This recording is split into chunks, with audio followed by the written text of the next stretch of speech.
Welcome back to The Varied Life. Steve, retired hobby tech guy. Yeah, expat living in Korea, doing the retired thing. And I got to do some hobbies. And some of those hobbies include FDM printing, resin printing, and that incorporates slicing programs. And today, you're in luck because we're going to take a quick look at Orca Slicer versus Lychee FDM Slicer. A lot of people don't even know that was a thing. So we have free and then we have paid. There's a lot of other slicers out there. Like I've got, let's see, Prusa Slicer, Creality Print, Orca Slicer, Ultimaker Cura. I've got Lychee Slicer and, well, that's some laser engraving stuff. Lightburn, Voxel Tango Dance or Dance Tango for resin printing, which is great, but it's neither here nor there. So yeah, we're taking a look at some of the differences, and some people had mentioned some interest in different slicing programs, and so since I had Lychee Slicer for my resin printing, I found out it also does filament or FDM printing, so we're going to take a look at that. So let's go ahead and we'll jump right in, and we'll get rid of the stickies there, and here we are. So we have Orca Slicer, and this is a test print. And the test print is kind of cool because what you can end up doing is looking at a number of things. So you have a bridging test here, 2 to, what is it? I don't know, seriously. 25, 2 millimeters, 5, 10, 15, 20, and 25. You have a couple of posts there. You do some holes, some trenches. What else do we got there? Diameter test and inside and outside the diameters. We got some overhang tests, which is kind of cool. And I think this will be a great test to do when I get my Creality K2 Plus. So keep fingers crossed that I get a good machine. It is currently en route, and matter of fact, it's, where is it at? If I take a look, that's the wrong one. But if I take a look at my neighbor, which is a website here in Korea that does a lot of shopping and everything, and we're going to take a look, and it is in transit. So let's see if we can get all the details. And yeah, it's getting there. So ordered on the 3rd, ended up on the 4th, which was what, yesterday.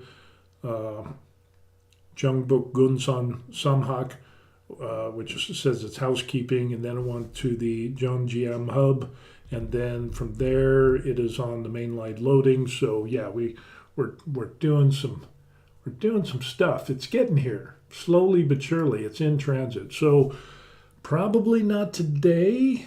I'm guessing within the next day or two that it should get here. The good thing is that it's in country, so that is a definite bonus. But when I get this, obviously we're going to do an unboxing, we're going to do first prints and all that stuff, so that will be fun. So be sure to like and subscribe to stay tuned for that. But anyway, with the Creality, or not Creality, we'll be using the Creality K2 Plus, but we're going to be using Orca Slicer because the Creality print slicing program, Creality Print, ends up flashing on my Mac, and it is really super annoying. And I don't really see, even though they have probably about 95, 97% similar settings and the whole 9 yards, a lot of people are telling me that Orca Slicer is definitely more stable and more solid, so we're going to run with that. But I also have the Lychee Slicer that does FDM, so we're going to take a look.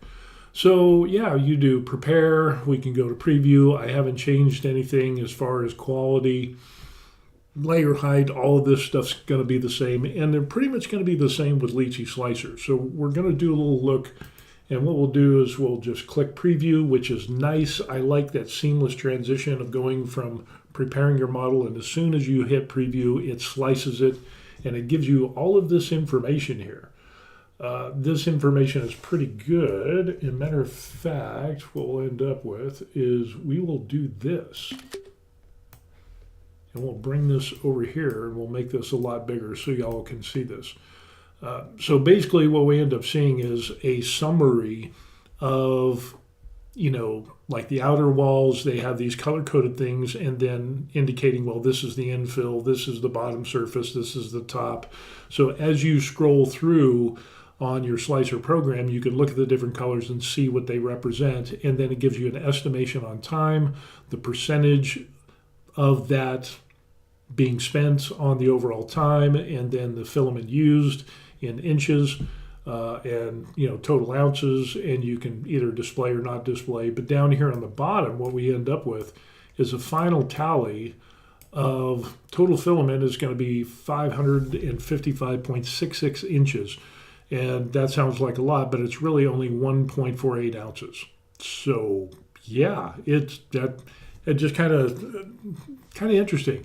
The cost is going to be 84 cents to print out this part based on the basic price, preparation time, but we're looking at an hour and 36 minutes, maybe a total of preparation time, an hour and 37 minutes for this print. So that's not bad. And yeah, we're gonna take a look at that. And now we're going to jump over to Lychee Slicer, which is kind of the same thing. Now with Lychee Slicer, you can do filament or resin printing. And since I pay for this, Orca Slicer is free, but since I pay for this and it does filament, I'm going to be giving that a try and we'll see how that goes. Okay. So basically we end up with the same thing. We have a layout, we have preparation and export, little few minor differences. But this is reminiscent of the Lychee Slicer for resin printing, and I'm real comfortable with that because I've done a lot of resin printing. So going into this, feel at home for me anyway. We got some simple, things here. You can arrange things on the plate. You can move things around, auto arrange. You can rotate. You can scale, copy, mirror, different tools. You can do planar cuts. Kind of like what you can do in Orca Slicer. I like Orca Slicer better because you can also do the supports. So, because you can automatically add connectors, which is interesting. Some information. Yeah, we'll just go ahead and start. And we'll just see planar cut, center, reset, select cutouts. And I don't know, yeah, let's just, what the heck, we'll just do it and see what happens. And then it'll break it down into the separate parts there. Now, from what we can see, we don't have connectors there. So one of the differences that we automatically see, and we'll just go back. What are we going to do? Oh no. Let's go back to our downloads, and where was our, there it is. We'll just drag that back in there. And we'll zoom in here, and it's hovering off the plate, which is, I think it does that. So you got to make sure that you pick the item, select, and we will put it onto the plate. And there's some little minor repair stuff, which Lychee automatically does, and boom, it's fixed. So with that, if we go ahead and prepare, you could do supports if you wanted to add that, different types of supports, auto supporting, which I haven't done yet because I haven't done the 3D printer thing, visibility, all of that. But when we get to the part where it talks about export, it's kind of like, well, where's the slice button?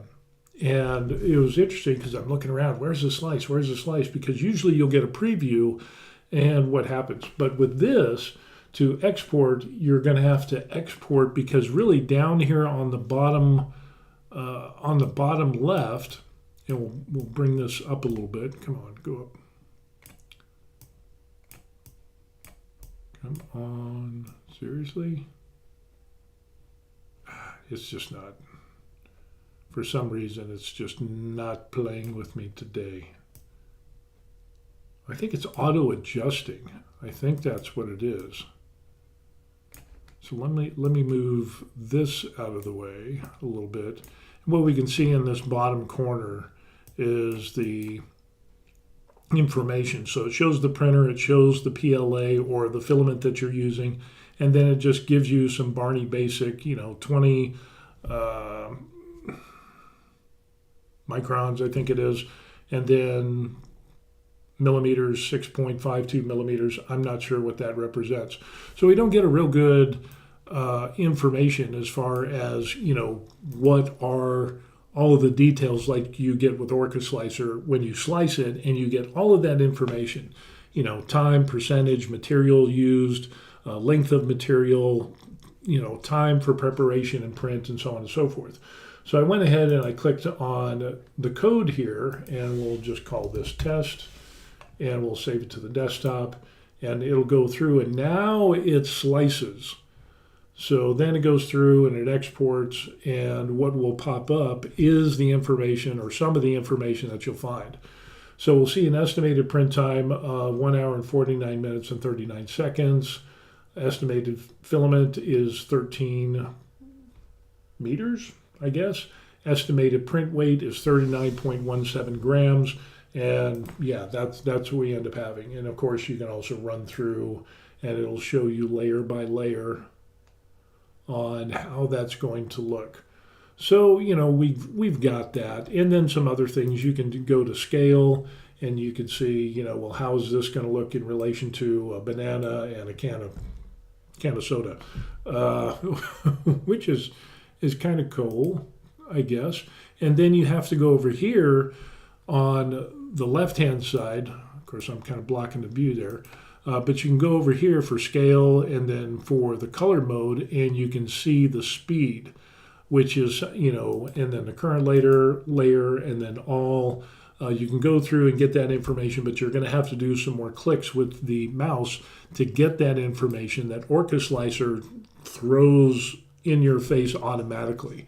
So for me personally, I like the Orca Slicer better because the simplicity of it is prepare and then preview, and it automatically slices it. You don't have to go through an extra step of kind of like, well, okay, where do I slice it?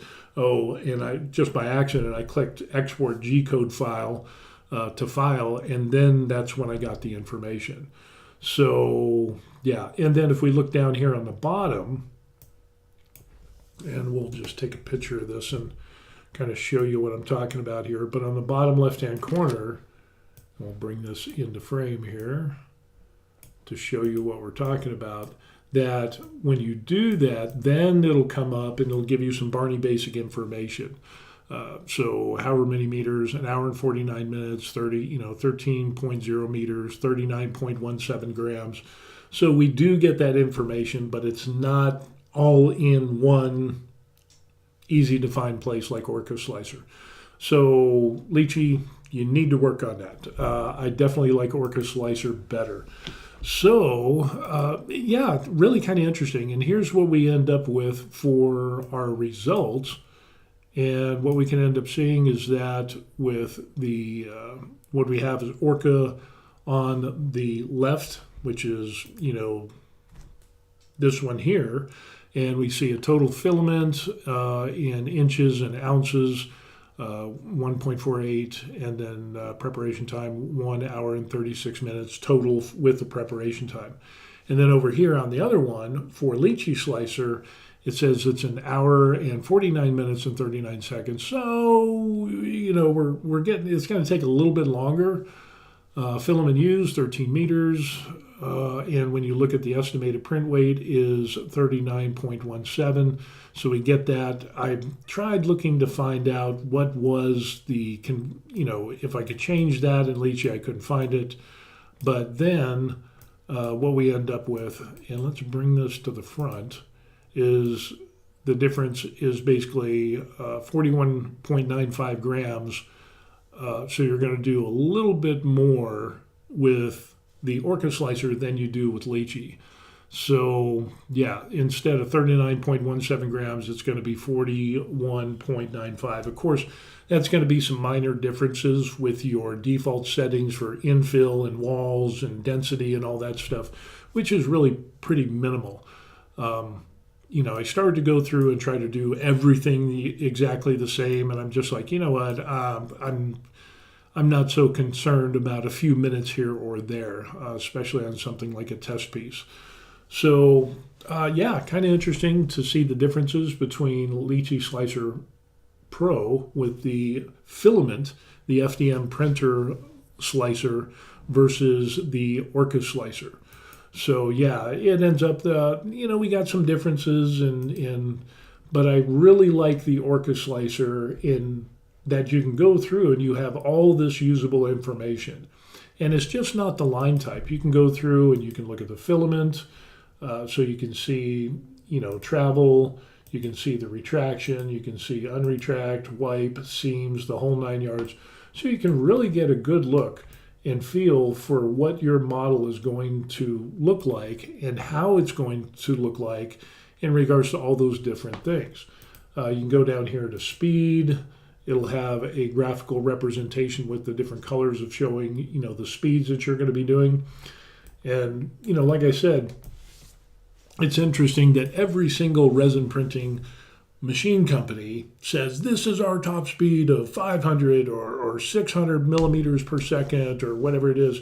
And really, when you start looking at your daily driver speeds, it's not going to be that high. And so here, you can get a representation. We start going down, we can see that we start seeing some colors in red and that where it's going to be fast. But the majority of this is around 200, even 170-ish. And then we even have some green in here, which is 139, 107. Let's see, do we got any blue? Yeah, we got a little bit of blue action in there, or teal for 74. So, and then we pick up speed. There's some slower speeds of 74. So a model that you're going to print is going to have a lot of different varying speeds, and those are going to come into play and affect the overall print time. So just because a resin or an FDM printer says, oh, we print at so many millimeters per second top speed, that doesn't, in the grand scheme of things, that is a limit. But really, will you ever reach that limit and actually print parts that fast? I don't know. Unless you're doing something like, super fast benchy competitions, I really just don't see that, especially for somebody who's going to be a hobbyist or printing out parts around the house, or, maybe you're doing a side gig selling stuff, little trinkets and custom-made items. It's not really kind of come into play. If you're doing more mass-produced items for sale, then speed comes into play a little bit, because time is money. So you can make adjustments for certain items because these are defaulted to safe speeds. Just like on a highway, you have highway speeds, but then, people go, 10 or 15 or 20 miles an hour above the posted speed limit, and they'll still get there safely. But really what that's going to entail for somebody who's selling products, they're going to have to do a flow rate test. They're going to have to do a temperature tower test. They're going to have to do retraction tests and fine tune all of those things within their slicer and their filament to really bring those speeds down or increase those speeds and keep the same quality and try to find that happy medium without crashing. So yeah, that's the whole thing that we got there. Speed, we got layer heights, so it shows the different layer heights there, line width, and all of this. There's people that are super smart on this stuff, so they will change the line heights, the widths, and all this, and saying, hey, well, I don't need this, it doesn't need to be this because of spending too much time, so I can cut 5 or 6 seconds out of it. Those are some amazing people, and thank God for those people, but I'm just not one of them. Talking about the flow rates, the different flow rate that you have, and look at the flow rate that we got, as low as 65 and as high as 20. So that's a volumetric flow, layer times, all of this pretty cool information. Fan speed for cooling, either it's pretty much off or on. Temperatures, we're pretty much, if it's PLA, then we don't have to worry about temperatures, but if you had different types of filaments that you're using, then that could come into play because you have to maintain certain temperatures with certain filaments in the chamber and the filament and it's just kind of some wild, crazy stuff. So yeah, really interesting on what we end up seeing with the two different slicers. I will be doing some testing. Of course, I got to learn and do Orca Slicer primarily because Creality Print and that slicer program just flashes and it's super annoying. And other people have mentioned that as well. And I've gotten so many recommendations to use the Orca Slicer versus Creality prints and things like that because it's just such a better slicer than the Creality. So basically what Creality did is took a slicing open source slicing program, threw their own stuff into there, and it's not as good as Orca. So thank God we can use Orca with Creality, and I'm praying, I'm hoping, please send out good vibes into the universe that I get a good K2+. But yeah, it'll be interesting to do and look, and then if hopefully that'll work out with a K2+. And if we get that up and running and things go well, then we'll do some calibration testing. We'll throw that onto the channel. So we'll do flow rate, we'll do the temperature, and then we'll do the retraction testing. Those are the three main big ones that I've seen and that smart people have recommended to me for FDM printing.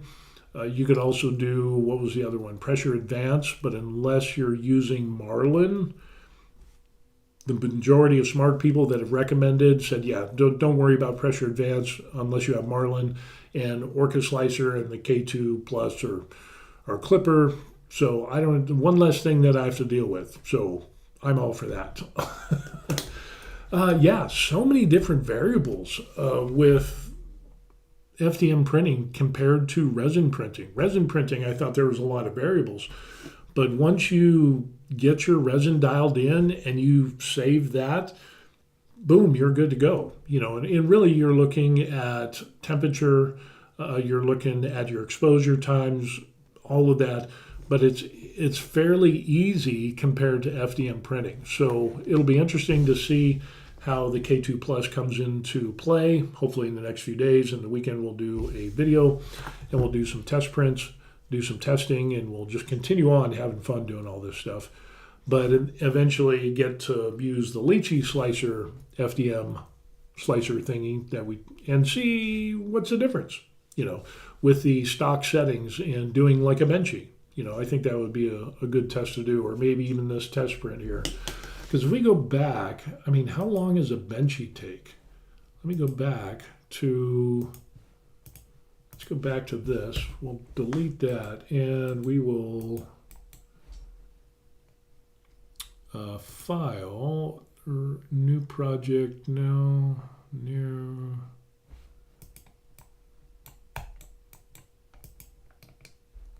What do we want to do? How come it's not working? Let's go back home. We'll do a new project. We'll discard because I don't want to save that, and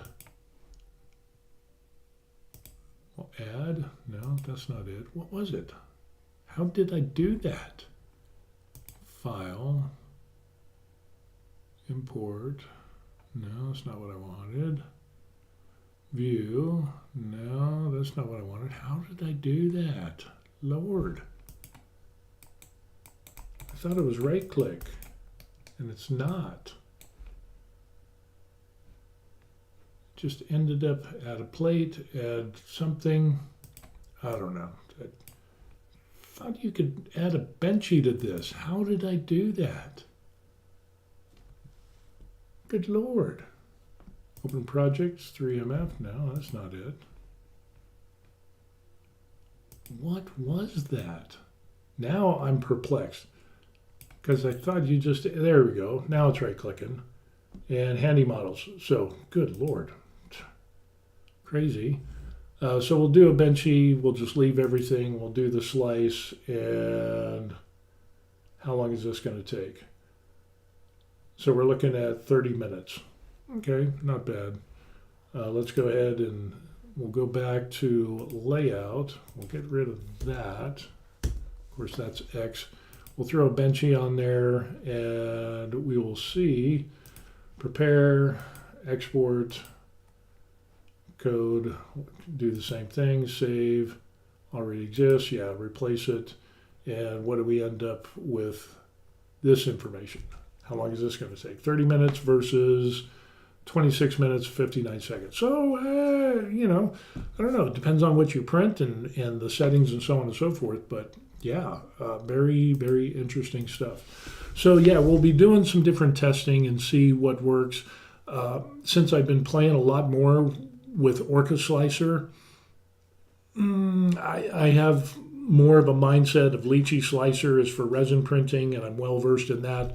So there are some little differences, but I like the information that's provided on Orca Slicer a lot more initially. So we'll see what happens with that. So anyway, yeah, that's what we got going on. Stay tuned, like and subscribe to the channel. I would appreciate that because that would help out with the YouTube algorithm and all of that. And if you feel so inclined, buy me a coffee. If not, please just like and subscribe. There are some people over there that have bought me coffees, and they're cool, and I have much respect for them. But as soon as we get the K2 Plus in and ordered some spare parts and some other stuff and filament, it's coming with the CFS system, the Creality filament system. So we'll have the multi-material color hoozy thing going on there. We'll do that as well. Interesting things. There's already mods and tweaks of things that you can print out to help make the K2 Plus better, which is something that I think Creality needs to do. They really need to work on their machines. With Bamboo Slicer doing all of their things and Bamboo doing their lockdown, Creality has a real good opportunity to up their game and get a huge share of the market, because a lot of people don't like that whole authorization thing from Bamboo. So Creality needs to step up their customer service. They need to step up their technical support because I've heard, not a lot of good things about Creality, especially in the past. A little bit better now, but taking a gamble and going to roll the dice and see what happens. So stay tuned for that. And if you have any good tutorials of how to use Orca Slicer or the K2 Plus in general, or just FDM printing to get my mind saturated with this information so that I can make smart decisions and make some good information, good videos, put it in the comment section down below. So that's all we got. That's the fun stuff that we have for today. Okay. I'm at a loss for words. Imagine that. What are the odds? We'll see you on the next video We will see you on the next video, folks. Okay, peace. I need breakfast.